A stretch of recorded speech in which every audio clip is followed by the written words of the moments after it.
Good morning, students. I am Shweta, your English teacher from Jeevan Jyoti Global School, and today we are going to start Unit 5, Section 2, Quality.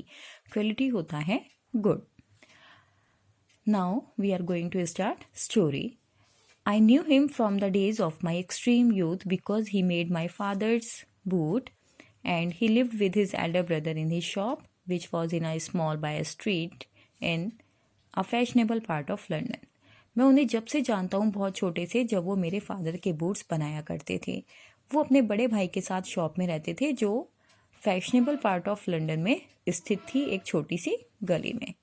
The shop had certain, वो जो दुकान थी वो कुछ अलग सी थी. Distinction होता है कुछ अलग, बिकॉज वहाँ पर सिर्फ जो नेम था वो गैसलर ब्रदर्स ही था और उस पर कोई भी साइन नहीं था.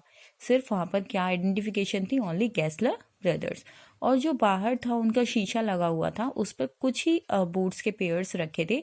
ज़्यादा बूट्स वो नहीं रखते थे क्योंकि वो क्या करते थे, he made only what was ordered, क्योंकि वो वही बनाते थे जो ऑर्डर किया जाता था. And what he made never fail to fit, और वो कभी भी पहनने में फेल नहीं होते थे जो वो बूट्स वो बनाते थे. To make boots such boots as he made seem to me then and still seems to me mysterious and wonderful. आज भी और पहले भी मुझे वो बूट्स उनके जो बनाते थे वो काफ़ी वंडरफुल, बहुत अच्छे लगते थे. I remember well my shy remarks one day while stretching out to him my youthful foot. मुझे आज भी वो अपने शब्द याद हैं जो मैंने उनको बोला था. Awfully isn't it awfully hard to do mister Gessler, मैंने उनसे बोला था कि ये कुछ ज़्यादा मुश्किल नहीं है इनको बनाना. And his answer given with a sudden smile from out of redness of his beard. और तब वो उसका आंसर देते हैं, जैसे ही वो उसका आंसर देते हैं तो उनका जो चेहरा था उस पर स्माइल आ गई थी, वो रेड हो गया था और उनकी बियर्ड पर.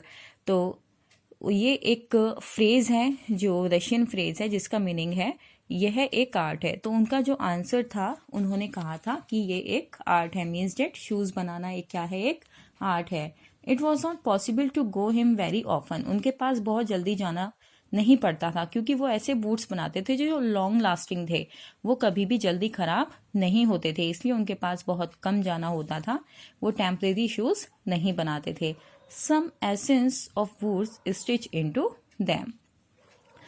One went in not as into most shops but restfully as one enters church and sitting on the single wooden chair and waited. One went, जैसे ही कोई दुकान पे जाता था तो वो रेस्टफुली नहीं होता, रेस्टफुली होता था. मीन्स वहाँ पर जाके हम ऐसा लगता था कि जैसे हम एक चर्च में आकर एक चेयर पर बैठ गए हैं, वुडन चेयर पर, तो वहाँ पर जाकर आराम मिलता था. And he guttural sound and he tip tap of his slippers beating the narrow wooden stairs, and he would stand before one without a coat, a little band, a leather apron with sleeves turned back, blinking as if awakened from some dream of boots. जब वो आते थे तो ये जो लकड़ी की छोटी छोटी सीढ़ियाँ होती थी, ऐसा लगता था कि उन पे कैसी आवाज़ आ रही है, टिप टैप की, मतलब ठक ठक की. एक वो गले में वो आवाज़ जो थी कंठ में, कानों में सुनाई पड़ती थी.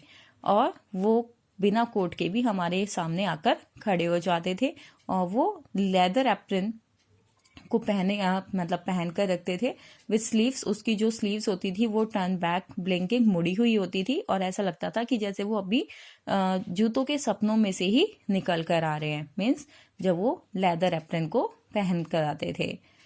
And I would say how do you do mister Gessler, और मैं कहता था आप कैसे हैं mister Gessler. Could you make me a pair of Russian leather boots, क्या आप मेरे लिए एक रशियन बूट्स का मतलब जूतों का, बूट्स का पेयर बना सकते हो. तो ये था हमारा page number 115, 115, and tomorrow we will discuss the page number 116. Thank you.